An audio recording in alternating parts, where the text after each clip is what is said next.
ਪਵਾਣੀਆਂ ਕਹਾਣੀਆਂ ਪੁੱਤ ਸੁਪੁੱਤ ਕਰੇ। ਵਾਹਿਗੁਰੂ ਜੀ ਕਾ ਖਾਲਸਾ ਵਾਹਿਗੁਰੂ ਜੀ ਕੀ ਫਤਿਹ। ਸਾਧ ਸੰਗਤ ਜੀ, ਅੱਜ ਦਾ ਪ੍ਰਸੰਗ ਹੈ ਸਭ ਤੇ ਵੱਡਾ ਸਤਿਗੁਰ ਨਾਨਕ। ਸਭ ਤੇ ਵੱਡਾ ਸਤਿਗੁਰ ਨਾਨਕ, ਜਿਨ ਕਲ ਰਾਖੀ ਮੇਰੀ। ਜਿਹ ਕਾਟੀ ਸਿਲਕ ਦਿਆਲ ਪ੍ਰਭ, ਸੇਈ ਜਨ ਲੱਗੇ ਭਗਤੇ। ਹਰ ਗੁਰ ਨਾਨਕ ਜਿਨ ਪਰਸਿਓ, ਤੇ ਇਤ ਓਤ ਸਦਾ ਮੁਕਤੇ। ਬਲਿਓ ਚਿਰਾਗ ਅੰਧਿਆਰ ਮਹਿ, ਸਭ ਕਲ ਉਦਰੇ ਇਕ ਨਾਮ ਧਰਮ। ਪ੍ਰਗਟ ਸਗਲ ਹਰ ਭਵਨ ਮਹਿ, ਜਨ ਨਾਨਕ ਗੁਰ ਪਾਰ ਬ੍ਰਹਮ। ਜਨ ਨਾਨਕ ਗੁਰ ਪਾਰ ਬ੍ਰਹਮ। ਲਗਭਗ 1905 ਦੀ ਗੱਲ ਹੈ। ਚਿਰਾਂ ਦੀ ਗੱਲ ਹੈ ਕਿ ਇੱਕ ਵਿਆਹ ਦੇ ਮੌਕਿਆਂ ਤੇ ਸੱਚਖੰਡ ਵਾਸੀ ਸੰਤ ਸਵਾਇਆ ਸਿੰਘ ਜੀ ਸਾਡੇ ਘਰੇ ਆਏ ਸਨ। ਸਾਸਾਂ ਦੀਆਂ ਗੱਲਾਂ ਬਾਤਾਂ ਕਰਦੇ ਹੋਏ ਆਪ ਨੇ ਫਰਮਾਇਆ, ਗੁਰੂ ਨਾਨਕ ਦੇਵ ਜੀ ਤੇ ਜਰਾ ਦਇਆ ਕਰੋ। ਉਹਨਾਂ ਦਾ ਇਹ ਵਾਕ ਸੁਣ ਕੇ ਸਾਰੇ ਤਰਬਕ ਗਏ, ਪਰ ਉਹ ਆਪ ਹੀ ਕਿਸੇ ਦੇ ਕੁਝ ਪੁੱਛਣ ਤੋਂ ਪਹਿਲਾਂ ਬੋਲ ਪਏ ਤੇ ਆਖਣ ਲੱਗੇ, ਹੈਰਾਨ ਨਾ ਹੋਵੋ, ਮੈਂ ਬੇਅਦਬੀ ਦੇ ਵਾਕ ਨਹੀਂ ਕਹੇ, ਪਰ ਸ੍ਰਿਸ਼ਟੀ ਦੇ ਲਾਭ ਦੇ ਅਤ ਜ਼ਰੂਰੀ ਵਾਕ ਕਹੇ ਹਨ, ਜੋ ਸਤਿਗੁਰ ਜੀ ਦੇ ਅਦਬ ਵਾਲੇ ਹਨ। ਦੇਖੋ, ਇੱਕ ਡਾਕਟਰ ਹੈ ਜੋ ਬੇਉੜ ਕੇ ਬਿਮਾਰਾਂ ਦਾ ਰੋਜ਼ ਦਾਰੂ ਕਰਦਾ ਹੈ। ਹੁਣ ਜੇ ਹਰ ਬਿਮਾਰ ਡਾਕਟਰ ਦੇ ਕਹੇ ਮੁਜਬ ਦਵਾ ਠੀਕ ਵੇਲੇ ਸਿਰ ਖਾਂਦਾ ਹੈ, ਗਜਾ ਉਸ ਦੀ ਦਸੀ ਵਰਤਦਾ ਹੈ ਤੇ ਹਰ ਤਰ੍ਹਾਂ ਨਾਲ ਪੱਥ ਪਰਹੇਜ਼ ਰੱਖਦਾ ਹੈ, ਉਹ ਛੇਤੀ ਵੱਲ ਹੁੰਦਾ ਹੈ। ਇਸੇ ਤਰ੍ਹਾਂ ਜਿੰਨਾ ਕੋਈ ਰੋਗੀ ਡਾਕਦਾਰ ਦਾ ਥੋੜ੍ਹਾ ਵਕਤ ਲੈਂਦਾ ਹੈ, ਉਹਨਾਂ ਡਾਕਦਾਰ ਬਹੁਤੇ ਬਿਮਾਰਾਂ ਨੂੰ ਵਕਤ ਦੇ ਸਕਦਾ ਹੈ। ਐਉਂ ਡਾਕਦਾਰ ਆਪਣੇ ਫਰਜ਼ ਨੂੰ ਵਧੀਕ ਪੂਰਾ ਕਰਦਾ ਹੈ। ਦੂਜੇ ਪਾਸੇ ਸੋਚੋ ਕਿ ਇੱਕ ਉਹ ਬਿਮਾਰ ਹੈ ਜੋ ਪਰਹੇਜ਼ ਨਹੀਂ ਰੱਖਦਾ, ਦਵਾ ਠੀਕ ਤਰ੍ਹਾਂ ਨਹੀਂ ਖਾਂਦਾ, ਉਹ ਛੇਤੀ ਵੱਲ ਨਹੀਂ ਹੁੰਦਾ। ਇਸ ਪਰ ਡਾਕਟਰ ਨੂੰ ਵਕਤ ਵਧੇਰੇ ਖਰਚ ਕਰਨਾ ਪੈਂਦਾ ਹੈ ਤੇ ਇਸ ਤਰ੍ਹਾਂ ਉਹ ਡਾਕਦਾਰ ਦਾ ਵਕਤ ਅਜਾਈਂ ਗਵਾਉਂਦਾ ਹੈ ਤੇ ਇਸ ਵਕਤ ਦੇ ਅਜਾਈਂ ਜਾਣ ਕਰਕੇ ਡਾਕਦਾਰ ਥੋੜ੍ਹੇ ਬਿਮਾਰਾਂ ਨੂੰ ਵੇਖ ਸਕਦਾ ਹੈ। ਹੁਣ ਦੱਸੋ, ਪਰਹੇਜ਼ ਰੱਖਣ ਵਾਲਾ ਬਿਮਾਰ ਡਾਕਦਾਰ ਪਰ ਮਿਹਰਬਾਨੀ ਕਰਦਾ ਹੈ ਕਿ ਨਹੀਂ? ਹੁਣ ਦੱਸੋ, ਪਰਹੇਜ਼ ਰੱਖਣ ਵਾਲਾ ਬਿਮਾਰ ਡਾਕਦਾਰ ਪਰ ਮਿਹਰਬਾਨੀ ਕਰਦਾ ਹੈ ਕਿ ਨਹੀਂ? ਜੋ ਡਾਕਦਾਰ ਦਾ ਵਕਤ ਬਚਾਉਂਦਾ ਹੈ, ਜਿਸ ਨੂੰ ਡਾਕਦਾਰ ਹੋਰਨਾਂ ਬਿਮਾਰਾਂ ਵੱਲ ਸਫਲ ਕਰਦਾ ਹੈ। ਹੁਣ ਲਓ, ਇਸੇ ਦ੍ਰਿਸ਼ਟਾਂਤ ਨੂੰ ਗੁਰੂ ਨਾਨਕ ਦੇਵ ਜੀ ਦੇ ਚਰਨਾਂ ਪਰ ਟਿਕਾਓ। ਉਹ ਸੱਚੇ ਡਾਕਦਾਰ ਹਨ ਤੇ ਉਹਨਾਂ ਦਾ ਬਿਰਦ ਇਹ ਹੈ, ਸਗਲ ਸਮੂਹ ਲੈ ਉਦਰੇ ਨਾਨਕ। ਸੋਚੋ, ਜਿਸ ਸੱਚੇ ਵੈਦ ਦਾ ਬਿਰਦ ਇਹ ਹੈ ਕਿ ਸਾਰਿਆਂ ਨੂੰ ਉਸ ਨੇ ਉਧਾਰਨਾ ਹੈ, ਉਸ ਦੇ ਅੱਗੇ ਕਿੰਨਾ ਭਾਰੀ ਕੰਮ ਪਿਆ ਹੈ। ਅਸੀਂ ਉਸ ਸੱਚੇ ਵੈਦ ਦੇ ਇੱਕ ਬਿਮਾਰ ਹਾਂ। ਸਾਨੂੰ ਉਸ ਨੇ ਸੰਸਾਰ ਰੋਗੀ ਜਾਣ ਕੇ ਨਾਮ ਦਾਰੂ ਦਿੱਤਾ ਹੈ। ਹੁਣ ਜੇ ਤਾਂ ਅਸੀਂ ਇਹ ਦਾਰੂ ਪੱਥ ਪਰਹੇਜ਼ ਰੱਖ ਕੇ ਖਾਂਦੇ ਹਾਂ ਤਾਂ ਨਿਸ਼ਚੈ ਹੈ ਕਿ ਛੇਤੀ ਰਾਜੀ ਹੋਵਾਂਗੇ। ਜੇ ਅਸੀਂ ਪੱਥ ਪਰਹੇਜ਼ ਨਹੀਂ ਰੱਖਦੇ ਤਾਂ ਰੋਗ ਚਿਰਕਾ ਹਟੇਗਾ ਤੇ ਗੁਰੂ ਨਾਨਕ ਦੇਵ ਜੀ ਨੇ ਜੋ ਰਾਜੀ ਕਰਨ ਦਾ ਪ੍ਰਣ ਕਰ ਚੁੱਕੇ ਹਨ, ਸਾਨੂੰ ਆਪਣੇ ਹਸਪਤਾਲੋਂ ਕੱਢਣਾ ਤਾਂ ਹੈ ਹੀ ਨਹੀਂ। ਹੋਰ ਉਪਰਾਲੇ ਸਾਡੇ ਨਾਲ ਕਰਨਗੇ, ਐਉਂ ਸਾਡੇ ਤੇ ਵਧੇਕ ਵਕਤ ਖਰਚ ਕਰਨਗੇ। ਸੋ ਅਸੀਂ ਆਪਣੇ ਲਈ ਵਾਧੂ ਵਕਤ ਲੈਣ ਵਿੱਚ ਗੁਰੂ ਜੀ ਦੇ ਸ੍ਰਿਸ਼ਟੀ ਉਧਾਰ ਦੇ ਕੰਮ ਵਿੱਚ ਢਿੱਲ ਪਾਵਾਂਗੇ। ਉਹ ਪ੍ਰਣ ਕਰ ਚੁੱਕੇ ਹਨ, ਸਗਲ ਸਮੂਹ ਦਾ ਉਧਾਰ ਕਰਨਾ ਹੈ। ਇਸ ਲਈ ਬਹੁਤ ਚਿਰ ਤੱਕ ਇਲਾਜਾਂ ਵਿੱਚ ਰੁੱਝੇ ਰਹਿਣਗੇ। ਪਰ ਜੇ ਅਸੀਂ ਗੁਰੂ ਨਾਨਕ ਦੇਵ ਜੀ ਦਾ ਘੱਟ ਤੋਂ ਘੱਟ ਵਕਤ ਲਈਏ ਤਾਂ ਉਹ ਉਸ ਵਕਤ ਨੂੰ ਹੋਰਨਾਂ ਪਰ ਲਾ ਕੇ ਆਪਣੇ ਕੰਮਾਂ ਨੂੰ ਸਹਿਲਾ ਤੇ ਛੇਤੀ ਕਰਨਗੇ। ਹੁਣ ਦੱਸੋ, ਉਹਨਾਂ ਦੇ ਵਕਤ ਬਚਾਉਣ ਵਿੱਚ ਅਸੀਂ ਉਹਨਾਂ ਤੇ ਕਿਰਪਾ ਨਹੀਂ ਕਰਦੇ? ਇਹ ਕਹਿ ਕੇ ਉਹ ਇਸ ਤਰ੍ਹਾਂ ਮੁਸਕਰਾਏ ਜਿਸ ਤਰ੍ਹਾਂ ਲਾਡਲੇ ਭਗਤ ਲਾਡਮਈ ਪਿਆਰ ਵਿੱਚ ਮੁਸਕਰਾਇਆ ਕਰਦੇ ਹਨ। ਪਾਠਕਾਂ ਨੂੰ ਭੁਲੇਖਾ ਨਾ ਲੱਗੇ, ਸਿੱਖੀ ਸਿਦਕ ਦੇ ਪੂਰੇ ਸੰਤ ਸਵਾਇਆ ਸਿੰਘ ਜੀ ਦਾ ਭਾਵ ਇਹ ਸੀ ਕਿ ਗੁਰੂ ਨਾਨਕ ਦੇਵ ਜੀ ਸੱਚੇ ਵੈਦ ਹਨ ਔਰ ਇਤਨੇ ਵੱਡੇ ਹਨ ਕਿ ਸਾਰੇ ਜਹਾਨ ਦੀ ਮੁਕਤੀ ਉਹਨਾਂ ਨੇ ਹੀ ਕਰਨੀ ਹੈ। ਹਾਂ, ਸਭ ਤੇ ਵੱਡਾ ਸਤਿਗੁਰ ਨਾਨਕ ਹੈ, ਇਹੀ ਗੁਰਬਾਣੀ ਆਖਦੀ ਹੈ ਤੇ ਇਹੀ ਹਰ ਸਿੱਖ ਦਾ ਵਿਸ਼ਵਾਸ ਹੈ। ਦੁਨੀਆ ਵਿੱਚ ਅੱਡ-ਅੱਡ ਸਮਿਆਂ ਤੇ ਅੱਡ-ਅੱਡ ਦੇਸ਼ਾਂ ਵਿੱਚ ਕਈ ਮਹਾਂਪੁਰਖ ਆਏ ਤੇ ਆਪੋ ਆਪਣੇ ਚਾਨਣੇ ਤੇ ਲੋੜਾਂ ਅਨੁਸਾਰ ਰਸਤੇ ਦਿਖਾ ਗਏ। ਸਭ ਤੋਂ ਅਖੀਰ ਸ੍ਰੀ ਗੁਰੂ ਨਾਨਕ ਅਤੇ ਸ੍ਰੀ ਗੁਰੂ ਗੋਬਿੰਦ ਸਿੰਘ ਜੀ ਆਏ। ਅਕਸਰ ਪੁੱਛਿਆ ਜਾਂਦਾ ਹੈ ਕਿ ਗੁਰੂ ਨਾਨਕ ਪਿਛਲਿਆਂ ਤੋਂ ਵੱਡੇ ਹਨ ਕਿ ਛੋਟੇ? ਜਦ ਗੁਰਬਾਣੀ ਤੋਂ ਪੁੱਛੀਏ ਤਾਂ ਉੱਤਰ ਮਿਲਦਾ ਹੈ, ਸਭ ਤੇ ਵੱਡਾ ਸਤਿਗੁਰ ਨਾਨਕ। ਅਰਸ਼ਾਂ ਵਿੱਚ ਤਾਂ ਵਾਹਿਗੁਰੂ ਜਯੋਤੀ, ਸਰੂਪ ਦੀ ਸਿੱਖਿਆ ਦਾਤਾ ਜਯੋਤੀ ਗੁਰੂ ਜਯੋਤੀ ਹੈ। ਸੰਸਾਰ ਵਿੱਚ ਜਿਤਨੇ ਸਿੱਖਿਆ ਦਾਤੇ ਆਏ ਸਭ ਉਸ ਜਯੋਤੀ ਦੇ ਹੁਕਮ ਵਿੱਚ ਆਏ, ਜਿਸ ਦਾ ਨਾਮ ਗੁਰੂ ਹੈ, ਜੋ ਅਰਸ਼ਾਂ ਤੋਂ ਮਹਾਂਪੁਰਖਾਂ ਵਿੱਚ ਤਾਰਨ ਦੀ ਸੱਤਿਆ ਭਰ ਕੇ ਘੱਲਦੀ ਤੇ ਰਹਿਬਰੀ ਕਰਦੀ ਹੈ। ਉਹ ਗੁਰੂ ਜੋਤ ਜਦੋਂ ਜਗਤ ਵਿੱਚ ਆਪ ਪ੍ਰਗਟੀ ਤਾਂ ਗੁਰੂ ਪਦ ਦੇ ਨਾਲ ਮਾਪਿਆਂ ਦੇ ਦਿੱਤੇ ਨਾਮ ਨਾਨਕ ਨਾਲ ਸਾਡੇ ਵਿੱਚ ਪ੍ਰਸਿੱਧ ਹੋਈ। ਪਰੰਤੂ ਸੰਸਾਰ ਵਿੱਚ ਉਹਨਾਂ ਦੀਆਂ ਕਹਿਣੀਆਂ ਕਰਤਬਾਂ ਤੇ ਅਸਲੀ ਦਸ਼ਾ ਤੋਂ ਉਹਨਾਂ ਦੀ ਵਡਿਆਈ ਕਿਵੇਂ ਪ੍ਰਤੀਤ ਹੁੰਦੀ? ਇਸ ਸਤਿਕਾਰ ਭਰੀ ਵਿਚਾਰ ਦੀ ਲੋੜ ਹੈ। ਇਸ ਲਈ ਅਸੀਂ ਹਰੇਕ ਮਹਾਂਪੁਰਖ ਦੇ ਗੁਣਾਂ ਦਾ ਵਿਚਾਰ ਕਰਦੇ ਹਾਂ। ਜੇ ਗੁਣ ਹੋਵਨ ਸਾਜਨਾ ਮਿਲ ਸਾਜ ਕਰੀਜੈ, ਸਾਜ ਕਰੀਜੈ ਗੁਣ ਹੈ ਕੇਰੀ, ਛੋੜ ਅਵਗਣ ਚੱਲੀਐ। ਇਸ ਅਸੂਲ ਮੁਜਬ ਅਸੀਂ ਅੱਜ ਮਨੁੱਖੀ ਨੁਕਤੇ ਤੋਂ ਵੇਖਣਾ ਹੈ। ਸਭ ਤੇ ਵੱਡਾ ਸਤਿਗੁਰ ਨਾਨਕ ਕੇਕੂ ਸਿੱਧ ਹੁੰਦਾ ਹੈ। ਪੰਜਵੇਂ ਸਤਿਗੁਰਾਂ ਨੇ ਬਸੰਤ ਰਾਗ ਵਿੱਚ ਸਾਰੇ ਭਗਤਾਂ ਦੇ ਗੁਣ ਤੇ ਕਰਨੀ ਦੱਸਦੇ ਹੋਏ ਅੰਤ ਵਿੱਚ ਦੱਸਿਆ ਹੈ, ਗੁਰੂ ਨਾਨਕ ਦੇਵ ਗੋਬਿੰਦ ਰੂਪ, ਜਿੱਥੋਂ ਸਪਸ਼ਟ ਹੋ ਜਾਂਦਾ ਹੈ ਕਿ ਸਾਰੇ ਭਗਤਾਂ ਤੋਂ ਗੁਰੂ ਜੀ ਨੂੰ ਉੱਚਾ ਤੇ ਵਿਲੱਖਣ ਕਰਕੇ ਦੱਸ ਰਹੇ ਹਨ। ਇਸ ਅਸੂਲ ਮੁਜਬ ਅਸੀਂ ਅੱਜ ਮਨੁੱਖੀ ਨੁਕਤੇ ਤੋਂ ਵੇਖਾਂਗੇ।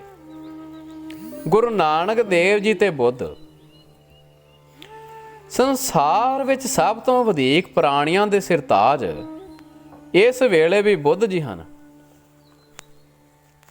ਸੰਸਾਰ ਵਿੱਚ ਸਭ ਤੋਂ ਵਧੇਕ ਪ੍ਰਾਣੀਆਂ ਦੇ ਸਿਰਤਾਜ ਇਸ ਵੇਲੇ ਵੀ ਬੁੱਧ ਜੀ ਹਨ। ਆਪ ਲਗਭਗ 2500 ਬਰਸ ਬੀਤੇ ਤਾਂ ਹਿੰਦੁਸਤਾਨ ਵਿੱਚ ਪ੍ਰਗਟੇ ਸੇ। ਇਖਲਾਕ ਅਰਥਾਤ ਸਦਾਚਾਰੀ ਜੀਵਨ ਆਪ ਦਾ ਇੰਨਾ ਉੱਚਾ ਹੈ ਕਿ ਦਾਨੀਆਂ ਦਾ ਖਿਆਲ ਹੈ ਕਿ ਈਸਾਈਅਤ ਅਤੇ ਹੋਰ ਵੱਡੇ ਵੱਡੇ ਧਰਮਾਂ ਨੂੰ ਬੁੱਧ ਜੀ ਦੇ ਧਰਮ ਤੋਂ ਰੋਸ਼ਨੀ ਮਿਲੀ ਹੈ। ਬੁੱਧ ਜੀ ਦੇ ਉਪਾਸ਼ਕ ਚਾਹੇ ਹਿੰਦੁਸਤਾਨ ਵਿੱਚ ਹੁਣ ਇਤਨੇ ਘੱਟ ਹਨ ਕਿ ਮਾਨੋ ਨਹੀਂ ਹਨ। ਹਿੰਦੂ ਜਾਤੀ ਨੇ ਹਿੰਦ ਵਿੱਚੋਂ ਬੁੱਧ ਧਰਮ ਨੂੰ ਬਹੁਤ ਨਿਰਦਇਤਾ ਨਾਲ ਸਮਾਪਤ ਕੀਤਾ ਸੀ, ਪਰ ਹੁਣ ਫੇਰ ਬੁੱਧ ਹੀ ਵਧਣੇ ਸ਼ੁਰੂ ਹੋ ਗਏ ਹਨ। ਪਰ ਹਿੰਦੁਸਤਾਨ ਨੂੰ ਫਕਰ ਹੈ ਕਿ ਉਹਨਾਂ ਨੇ ਐਸੇ ਉੱਚੇ ਸੁਧਾਰਕ ਨੂੰ ਜਨਮ ਦਿੱਤਾ ਜਿਨ੍ਹਾਂ ਨੇ ਸਦਾਚਾਰ ਇਖਲਾਕ ਦਾ ਸਬਕ ਸਿਖਾਇਆ। ਕਰਮਾਂ ਦਾ ਮਸਲਾ ਜਿਤਨਾ ਇਹਨਾਂ ਨੇ ਸਾਫ਼ ਦੱਸਿਆ ਹੈ ਉਹ ਬਹੁਤ ਉੱਚਾ ਹੈ, ਪਰ ਇੱਥੇ ਹੀ ਬਸ ਹੈ। ਇਹਨਾਂ ਨੇ ਮੱਤ ਵਿੱਚ ਲਿਖਿਆ ਹੈ, ਜੋ ਦਰੁਸਤ ਰਸਤੇ ਭਾਵ ਬੁੱਧ ਮੱਤ ਤੇ ਟੁਰਦਾ ਹੈ ਉਸ ਦੇ ਲੱਛਣ ਇਹ ਹਨ। ਦਿਆਨਤਧਾਰੀ ਵਿੱਚ ਉਹ ਪ੍ਰਸੰਨ ਹੈ। ਜਿਹੜੀਆਂ ਗੱਲਾਂ ਤਿਆਗਣੀਆਂ ਹਨ ਉਹਨਾਂ ਦੇ ਰਤਾਕ ਜਿੰਨੀ ਕਰਨੀ ਵਿੱਚ ਵੀ ਉਹ ਖਤਰਾ ਵੇਖਦਾ ਹੈ। ਉਹ ਇਖਲਾਕ ਦੇ ਹੁਕਮਾਂ ਵਿੱਚ ਆਪਣੇ ਆਪ ਨੂੰ ਸੋ ਸਿੱਖਿਅਤ ਕਰਦਾ ਹੈ। ਉਹ ਆਪਣੇ ਬਚਨਾਂ ਤੇ ਕਰਨੀ ਵਿੱਚ ਪਵਿੱਤਰਤਾ ਨਾਲ ਆਪਣੇ ਆਪ ਨੂੰ ਵੇੜਦਾ ਹੈ। ਉਹ ਆਪਣੀ ਉਪਜੀਵਕਾ ਮੂਲੋਂ ਪਵਿੱਤਰ ਤਰੀਕੇ ਨਾਲ ਟੋਰਦਾ ਹੈ। ਨੇਕੀ ਉਸ ਦਾ ਆਚਰਣ ਹੈ। ਉਸ ਦੇ ਇੰਦਰੀਆਂ ਦੇ ਬੂਹਿਆਂ ਤੇ ਪਹਿਰਾ ਰਹਿੰਦਾ ਹੈ। ਆਪਣੇ ਆਪ ਵਿੱਚ ਸੋਚਵਾਨ ਤੇ ਵਾਸੀਕਾਰ ਵਾਲਾ ਹੈ। ਉਹ ਮੂਲੋਂ ਪ੍ਰਸੰਨ ਹੈ। ਇਸ ਦਾ ਭਾਵ ਇਹ ਹੈ ਕਿ ਇਖਲਾਕ ਦੇ ਸਾਰੇ ਹੁਕਮ ਬਚਨਾਂ ਤੇ ਕਰਮਾਂ ਵਿੱਚ ਪਵਿੱਤਰਤਾ, ਪੰਜ ਇੰਦਰੀਆਂ ਦੇ ਬੂਹੇ ਪਰ ਰਾਖੀ ਤੇ ਮਨ ਉੱਤੇ ਕਾਦਰ ਹੋਣਾ, ਇਹੀ ਪੂਰਨ ਬੁੱਧ ਧਰਮ ਹੈ। ਇਹ ਸੋਹਣਾ ਸਦਾਚਾਰ ਹੈ, ਇਖਲਾਕ ਹੈ। ਮਨ ਨੂੰ ਹੋੜਾਂ ਤੇ ਰੋਕਾਂ ਹਨ ਉਹਨਾਂ ਗੱਲਾਂ ਤੋਂ ਜੋ ਇਸ ਨੂੰ ਮੈਲਾ ਤੇ ਮੰਦਾ ਕਰਦੀਆਂ ਹਨ। ਇਸ ਨਾਲ ਗੁਰੂ ਨਾਨਕ ਦੇਵ ਜੀ ਪਾਤਸ਼ਾਹ ਨੂੰ ਅਜੋੜ ਨਹੀਂ ਹੈ। ਸ਼ੁਭ ਕਰਮਾਂ ਤੇ ਸਦਾਚਾਰ ਦੀ ਸਿੱਖਿਆ ਗੁਰੂ ਨਾਨਕ ਦੇਵ ਜੀ ਦੀ ਬੁੱਧ ਜੀ ਤੋਂ ਘਟਦੇ ਨਹੀਂ, ਵਧੇਰੇ ਹੀ ਲਿਸ਼ਕਾਰੇ ਮਾਰਦੀ ਹੈ। ਸਤਿਗੁਰੂ ਜੀ ਫਰਮਾਉਂਦੇ ਹਨ, ਮੰਦਾ ਮੂਲ ਨਾ ਕੀਚਈ ਦੇ ਲੰਮੀ ਨਦਰ ਨਿਹਾਲੀਐ। ਵਾਰ ਆਸਾ ਮਹੱਲਾ ਪਹਿਲਾ। ਆਸਾ ਦੀ ਵਾਰ, ਪੱਟੀ, ਦੱਖਣੀ ਓਂਕਾਰ। ਗੱਲ ਕੀ ਸਾਰੀ ਬਾਣੀ ਵਿੱਚ ਇਖਲਾਕ ਦੇ ਉੱਚੇ ਤੋਂ ਉੱਚੇ ਆਦਰਸ਼ ਆਉਂਦੇ ਹਨ ਤੇ ਅੰਤ ਕਹਿ ਦਿੱਤਾ ਕਿ ਇਖਲਾਕ ਦੇ ਵਿਚਾਰ ਵਿੱਚ ਗੁਰਬਾਣੀ ਤਾਂ ਇੱਥੋਂ ਤਾਈਂ ਵਾਕ ਆਏ ਹਨ, ਨਰ ਅਚੇਤ ਪਾਪ ਤੇ ਡਰ ਰਹੇ। ਅਚੇਤ ਪਾਪਾਂ ਵੱਲੋਂ ਵੀ ਡਰਨਾ ਕਿ ਮਤਾ ਇਹੀ ਸਾਥੋਂ ਪਏ ਹੋਣ ਤੇ ਪਤਾ ਨਾ ਲੱਗੇ। ਮਨ ਦਾ ਕਿਤਨਾ ਵਧੇਕ ਗਿਆਨ ਕਰਮਾਂ ਦੀ ਪਵਿੱਤਰਤਾ ਵੱਲ ਦਿਖਾਇਆ ਹੈ ਕਿ ਅਚੇਤ ਪਾਪ ਵੀ ਨਾ ਕੀਤੇ ਜਾਣ। ਕਿਤਨੀ ਉੱਚੀ ਤੇ ਸੁਥਰੀ ਪਵਿੱਤਰਤਾ ਦਾ ਆਦਰਸ਼ ਹੈ। ਸੋ ਉੱਚੇ ਤੋਂ ਉੱਚੇ ਆਦਰਸ਼ ਆਉਂਦੇ ਹਨ ਤੇ ਅੰਤ ਕਹਿ ਦਿੱਤਾ ਕਿ ਹਉਮੈ ਕਰਤਿਆ ਨਹਿ ਸੁਖ ਹੋਏ। ਸਾਰਾ ਇਖਲਾਕ ਸਿਖਾ ਕੇ ਦੱਸ ਦਿੱਤਾ ਕਿ ਜੇ ਇਸ ਵਿੱਚ ਹਉ ਹੈ ਤਾਂ ਸੁਖ ਇਸ ਦਾ ਫਲ ਨਹੀਂ ਹੋਣਾ।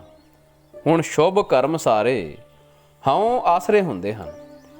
ਹਉ ਸੁਖਦਾਈ ਨਹੀਂ ਤਾਂ ਤੇ ਨਿਰੇ ਸ਼ੁਭ ਕਰਮ ਸੁਖਦਾਈ ਨਹੀਂ। ਇਸੇ ਕਰਕੇ ਇਖਲਾਕ ਤੋਂ ਉੱਪਰ ਤੇ ਇਖਲਾਕ ਦੀ ਰੂਹ ਪਰਮੇਸ਼ਰ ਨਾਲ ਸੰਬੰਧ ਦੱਸਿਆ ਤੇ ਨਾਮ ਉਸ ਦਾ ਸਾਧਨ ਦੱਸਿਆ। ਐਉਂ ਇਖਲਾਕ ਦੀ ਚੋਟੀ ਤੋਂ ਅੱਗੇ ਰੂਹਾਨੀ ਮੰਡਲ ਵਿੱਚ ਪ੍ਰਵੇਸ਼ ਦਾ ਰਸਤਾ ਸਿਖਾਇਆ। ਕਰਮ ਦੀ ਪਵਿੱਤਰਤਾ ਦੇ ਨਾਲ ਗੁਰੂ ਦੱਸਦਾ ਹੈ ਕਿ ਨਿਰਾ ਇਹ ਕੁਝ ਕਾਫੀ ਨਹੀਂ ਹੈ। ਸਾਡੇ ਵਿੱਚ ਰੂਹ ਹੈ ਤੇ ਰੂਹ ਦੀ ਉન્નਤੀ ਦੀ ਲੋੜ ਹੈ। ਸਾਡੇ ਵਿੱਚ ਨਿਰੀ ਬੁੱਧੀ ਹੀ ਨਹੀਂ, ਪਰ ਇਸ ਤੋਂ ਅੱਗੇ ਕੁਝ ਹੋਰ ਵੀ ਹੈ। ਸਾਡੇ ਵਿੱਚ ਨਿਰੀ ਸੋਚ ਨਹੀਂ, ਪਰ ਉੱਚੇ ਵਲਵਲੇ ਵੀ ਹਨ। ਦਿਮਾਗ ਹੈ ਤਾਂ ਦਿਲ ਵੀ ਹੈ। ਹਾਂ, ਸਾਨੂੰ ਵੀ ਸਮਾਧ ਵੀ ਪੈਦਾ ਹੁੰਦਾ ਹੈ। ਪੰਜਾਂ ਇੰਦਰੀਆਂ ਦੇ ਰਸ ਹੀ ਸਾਡੇ ਵਿੱਚ ਨਹੀਂ ਹਨ ਜਿਨ੍ਹਾਂ ਨੇ ਸਾਨੂੰ ਕੈਦ ਕਰ ਰੱਖਿਆ ਹੈ। ਇੱਕ ਹੋਰ ਰਸ ਵੀ ਹੈ ਜੋ ਇਹਨਾਂ ਪੰਜਾਂ ਤੋਂ ਛੁਡਾ ਲਿਜਾਂਦਾ ਹੈ। ਇਹ ਰਸ ਉਸ ਵੇਲੇ ਪੈਂਦਾ ਹੈ ਜਿਸ ਵੇਲੇ ਆਤਮਾ ਕਿਸੇ ਤਰ੍ਹਾਂ ਆਪੇ ਵਿੱਚ ਜੁੜਦਾ ਹੈ ਔਰ ਕਿਸੇ ਉਚੇਰੇ ਆਪਣੇ ਪਿਛੇਰੇ ਮਹਾਨ ਰਸ ਰੂਪ ਜੀਵਨ ਵਿੱਚ ਗੋਤਾ ਮਾਰਦਾ ਹੈ।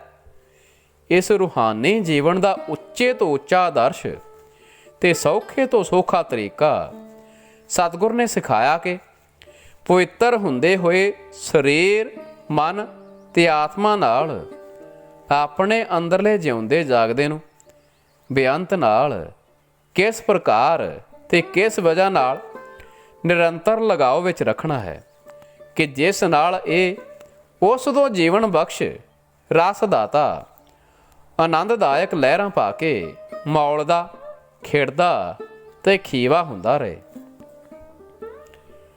ਬੁੱਧ ਜੀ ਨੇ ਵਾਹਿਗੁਰੂ ਜੀ ਵੱਲੋਂ ਚੁੱਪ ਧਾਰਨ ਕੀਤੀ। ਸਤਿਗੁਰੂ ਨਾਨਕ ਨੇ ਨਾ ਕੇਵਲ ਚੁੱਪ ਖੋਲੀ, ਪਰ ਉਸ ਪ੍ਰੀਤਮ ਦੀਆਂ ਕੋਇਲ ਵਾਂਗੂ ਇਲਾਹੀ ਰਾਗ ਵਿੱਚ ਕੂਕਾਂ ਦਿੱਤੀਆਂ। ਗਿਣਤੀ ਲਈ ਨਹੀਂ, ਲੇਖਾ ਦੱਸਣ ਲਈ ਨਹੀਂ, ਨਿਰੇ ਹਿਸਾਬੀ ਦਾਰਸ਼ਨਕਾਂ ਤੇ ਨਿਰੇ ਲੇਖੇ ਕਰਨ ਵਾਲੇ ਫਿਲਾਸਫਰਾਂ ਵਾਂਗੂ ਸੰਖਿਆ ਦੱਸਣ ਲਈ ਨਹੀਂ, ਨਾ ਹੀ ਹਿਸਾਬਾਂ ਵਿੱਚ ਰਹਿ ਕੇ ਟੋਹਾਂ ਲਾਉਣ ਵਾਲੇ ਆਸਤਕਾਂ ਵਾਂਗੂ। ਹਾਂ, ਉਹ ਬੋਲੇ ਅਹਿਲ ਨਿਸ਼ਚੇ ਵਿੱਚ, ਪ੍ਰਤੱਖ ਦਰਸ਼ਨਾਂ ਤੋਂ ਪੈਦਾ ਹੋਏ ਸਿਦਕ ਤੇ ਯਕੀਨ ਵਿੱਚ, ਤੇ ਨਾਲ ਹੀ ਭਰੇ ਹੋਏ ਪਿਆਰ ਤੇ ਉਮੜ ਰਹੇ ਪ੍ਰੇਮ ਵਿੱਚ। ਹਾਂ, ਉਹ ਅਪਰਤੱਖ ਤੇ ਪ੍ਰਤੱਖ ਦਰਸ਼ਨ ਵਿੱਚ ਗਾਵੇਂ ਤੇ ਦੈਵੀ ਸੰਗੀਤ ਗਾਵੇਂ। ਜੈਸੇ ਸਰਬ ਜੋਤ ਤੇਰੀ ਪਸਰ ਰਹੀ, ਜਹ ਜਹ ਦੇਖਾ ਤਹ ਨਰ ਹਰੀ। ਰਾਮਕਲੀ ਮਹੱਲਾ ਪਹਿਲਾ। ਬ੍ਰਹਮ ਦੇ ਪ੍ਰਸ਼ਨ ਪਰ ਬੁੱਧ ਜੀ ਨੇ ਇੱਕ ਵੇਰ ਕਿਸ ਡਿਠਾ ਹੈ ਕਹਿ ਕੇ ਜਗਿਆਸੂ ਨੂੰ ਚੁੱਪ ਕਰਾਈ। ਪਰ ਦੇਖੋ, ਦੇਖਣ ਵਾਲੇ ਗੁਰੂ ਨਾਨਕ ਸਾਖਿਆਤ ਦਰਸ਼ਨ ਦਾ ਡੰਕਾ ਵਜਾ ਰਹੇ ਹਨ। ਪੰਜਵੇਂ ਜਾਮੇ ਫਰਮਾਇਆ ਹੈ, ਵੇਦ ਕਤੇਬ ਸੰਸਾਰ ਹਬਾਹੂ ਬਾਹਰਾ, ਨਾਨਕ ਕਾ ਪਾਤਸ਼ਾਹੋ ਦਿਸੈ ਜਾਹਰਾ। ਆਸਾ ਮਹੱਲਾ ਪੰਜਵਾਂ।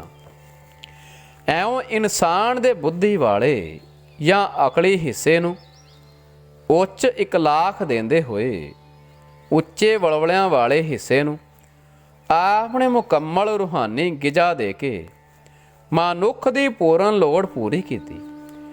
ਠੀਕ ਆਚਰਣ ਦੀ ਪਵਿੱਤਰਤਾ ਦਿੱਤੀ, ਪਰ ਨਾਲ ਅੰਦਰਲੇ ਨੂੰ ਭਗਤੀ ਤੇ ਪਿਆਰ ਵੀ ਦਿੱਤਾ। ਐਉਂ ਇਨਸਾਨ ਮਾਇਆ ਤੇ ਤ੍ਰਿਸ਼ਨਾ ਦੇ ਹੱਥੋਂ ਛੁੱਟ ਕੇ ਅਸਲੀ ਨਿਰਵਾਣ ਵਿੱਚ ਪੁੱਜਾ, ਜਿਸ ਦਾ ਰੂਪ ਗੁਰੂ ਜੀ ਨੇ ਦੱਸਿਆ ਹੈ ਕਿ ਜੀਵ ਤੱਤ ਵਾਹਿਗੁਰੂ ਤੱਤ ਵਿੱਚ ਜਾ ਮਿਲਿਆ।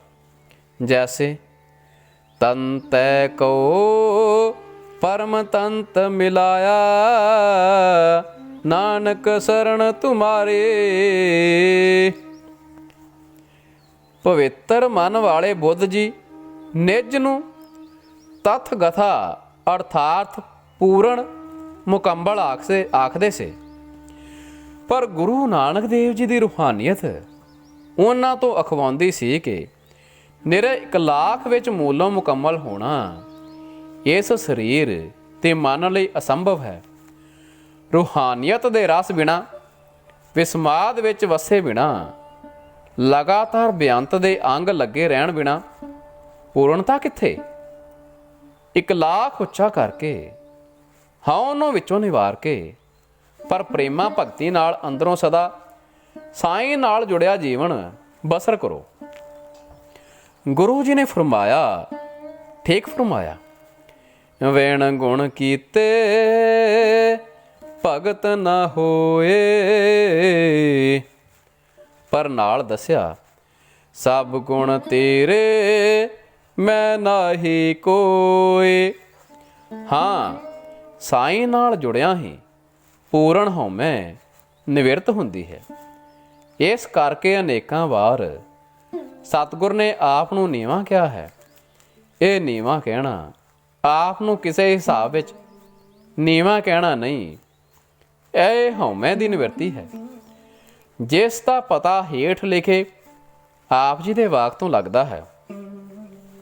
ਹੁੰਦਾ ਫੜਿਅਗ ਨਾਨਕ ਜਾਣ, ਨਾ ਹੋ ਨਾ ਮੈਂ ਜੂਨੀ ਪਾਣ।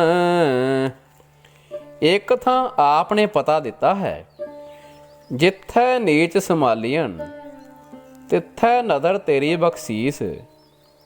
ਗੁਰੂ ਨਾਨਕ ਜੀ ਆਪਣੇ ਲਈ ਨਿਵਾਈ ਦਾ ਜੋ ਥਾਂ ਦੱਸਦੇ ਹਨ, ਉੱਥੇ ਵਾਹਿਗੁਰੂ ਦੀ ਨਦਰ ਉਤਰਦੀ ਹੈ। ਨਦਰ ਉਤਰਦੀ ਹੈ ਪੂਰਨ ਹਉ ਅਭਵਤਾ ਉੱਤੇ। ਹਉ ਤੋਂ ਨਿਕਲੇ ਹੋਏ ਆਤਮ ਰੰਗ ਵਿੱਚ ਚਲੂਲ ਰੰਗ ਰੰਗੀਜੇ ਤੇ ਰੰਗ ਰਹੇ ਗੁਰੂ ਨਾਨਕ ਨੇ। ਆਪ ਨੂੰ ਨੀਚ ਨੀਵਾਂ ਕਹਿਣ ਦਾ ਕਾਰਨ ਹਉ ਦਾ ਭਾਵ ਦੱਸਿਆ। ਗੁਰੂ ਨਾਨਕ ਵਿੱਚ ਲੇਸ਼ ਮਾਤਰ ਵੀ ਹਉ ਨਹੀਂ, ਲੇਸ਼ ਅਵਿਦਿਆ ਵੀ ਨਹੀਂ। ਲੇਸ਼ ਅਵਿਦਿਆ ਬੜੇ ਬੜੇ ਬੀਤ ਰਾਗਾਂ ਵਿੱਚ ਰਹਿੰਦੀ ਹੈ। ਇਸ ਤੋਂ ਪੂਰਨ ਨਿਕਾਸ ਮਹਾਨ ਕਠਨ ਹੈ। ਇਹੋ ਨਿਜ ਨੂੰ ਪੂਰਨ ਆਦ ਪਦ ਕਹਿਲਵਾਉਂਦੀ ਹੈ। ਪਰ ਇਸ ਤੋਂ ਪੂਰੇ ਤੌਰ ਤੇ ਆਜ਼ਾਦ ਗੁਰੂ ਨਾਨਕ ਦੇਵ ਜੀ ਫਰਮਾਉਂਦੇ ਹਨ, ਹੁੰਦਾ ਫੜਿਆਗ ਨਾਨਕ ਜਾਣ, ਨਾ ਹੋ ਨਾ ਮੈਂ ਜੂਨੀ ਪਾਣ। ਜੋ ਮੈਂ ਹਾਂ ਦੀ ਪ੍ਰਤੀਤੀ ਮਾਤਰ ਵਿੱਚ ਹੈ, ਅਰਥਾਤ ਹਉਮੈ ਵਿੱਚ ਹੈ, ਉਹ ਹੀ ਫੜਿਆ ਜਾ ਸਕਦਾ ਹੈ। ਮੈਂ ਇਸ ਵਿੱਚ ਨਹੀਂ ਹਾਂ। ਅੱਗੇ ਚੱਲ ਕੇ ਇਸ ਪਰ ਹੋਰ ਵਿਚਾਰ ਆਵੇਗਾ। ਜੋ ਅੰਤਰੀਵ ਵਿਚਾਰ ਕਰੋ ਤਾਂ ਬੁੱਧ ਦਾ ਅਰਥ ਹੈ ਜਿਸ ਨੇ ਸਿੱਖਿਆ ਪਾ ਕੇ ਪ੍ਰਕਾਸ਼ ਪ੍ਰਾਪਤ ਕੀਤਾ ਹੈ, ਪਰ ਗੁਰੂ ਦਾ ਅਰਥ ਹੈ ਪ੍ਰਕਾਸ਼ ਦਾ ਦਾਤਾ। ਇਤਿਹਾਸ ਵੀ ਇਹੋ ਹੈ ਕਿ ਬੁੱਧ ਜੀ ਸ਼ਾਕੀ ਮੁਨੀ ਸੇ, ਉਹਨਾਂ ਨੇ ਘਾਲਾਂ ਕਰਕੇ ਬੁੱਧ ਪ੍ਰਕਾਸ਼ ਪਾਇਆ, ਪਰ ਗੁਰੂ ਨਾਨਕ ਦੇਵ ਜੀ ਜਨਮ ਤੋਂ ਹੀ ਗੁਰੂ ਪ੍ਰਕਾਸ਼ ਦਾਤਾ ਸੇ। ਦੇਹਰਾਦੂਨ ਵਾਲੇ ਡਾਕਟਰ ਖੁਦਾ ਦਾਸ ਜੀ ਕਿਆ ਕਰਦੇ ਸਨ, ਬੁੱਧਾ ਅਟੇਂਡ ਬੁੱਧਾਹੁੱਡ, ਗੁਰੂ ਨਾਨਕ ਵਾਸ ਬੋਰਨ ਬੁੱਧਾ। ਅਰਥਾਤ ਬੁੱਧ ਜੀ ਨੇ ਬੁੱਧ ਪਦਵੀ ਪ੍ਰਾਪਤ ਕੀਤੀ। ਗੁਰੂ ਨਾਨਕ ਦੇਵ ਜਨਮੇ ਹੀ ਬੁੱਧ ਪਦਵੀ ਵਾਲੇ ਸੇ। ਜਿੰਨੇ ਭਗਤ ਰਿਸ਼ੀ ਮੁਨੀ ਹਾਦੀ ਪੈਗੰਬਰ ਤੇ ਅਵਤਾਰ ਹੋਏ, ਸਾਰਿਆਂ ਨੇ ਸੰਸਾਰ ਵਿੱਚ ਆ ਕੇ ਸਿੱਖਿਆ ਪਾਈ, ਉਪਦੇਸ਼ ਲਏ ਤੇ ਫਿਰ ਕਰਨੀ ਕਰਕੇ ਉੱਚੇ ਦਰਜੇ ਤੇ ਪੁੱਜੇ।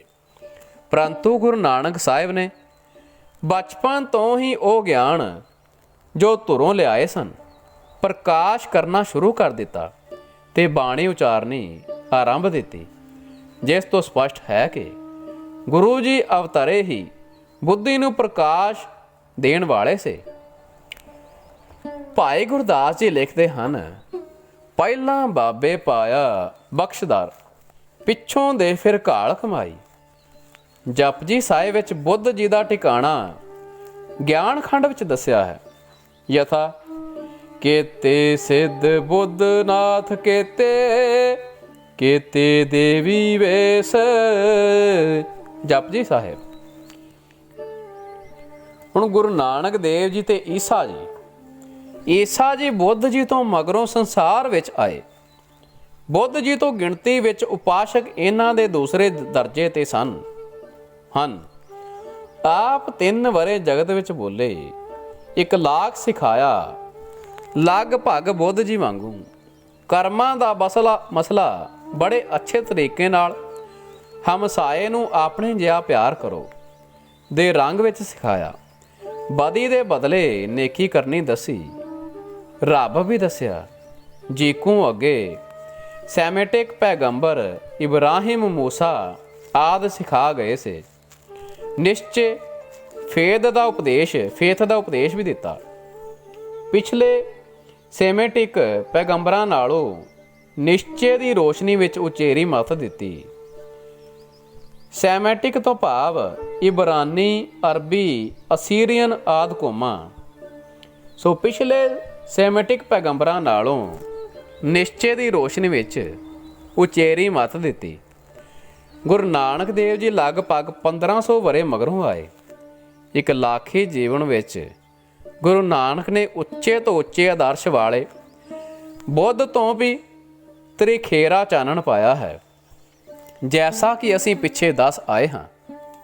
ਈਸਾ ਜੀ ਦੇ ਮੱਤ ਵਿੱਚ ਰੱਬ ਹੈ, ਪਰ ਰੱਬ ਇੱਕ ਦੇ ਕੀਤੇ ਕਰਮਾਂ ਦਾ ਬਦਲਾ ਉਸ ਦੀਆਂ ਕਈ ਕੁਲਾਂ ਤੱਕ ਲੈਣ ਵਾਲਾ ਇੱਕ ਗੈਰਤੀ ਜਾਂ ਅਣਖੀਲਾ ਮਾਲਕ ਹੈ।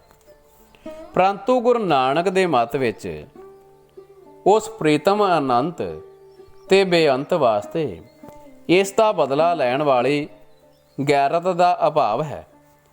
ਜੈਸੇ ਇਹ ਕਰ ਕਰੇ ਸੋ ਇਹ ਕਰ ਪਾਏ, ਕੋਈ ਨਾ ਪਕੜੀਐ ਕਿਸੈ ਥਾਏ। ਆਸਾ ਮਹੱਲਾ ਪੰਜਵਾ। ਵਾਹਿਗੁਰੂ ਵਾਹਿਗੁਰੂ ਵਾਹਿਗੁਰੂ।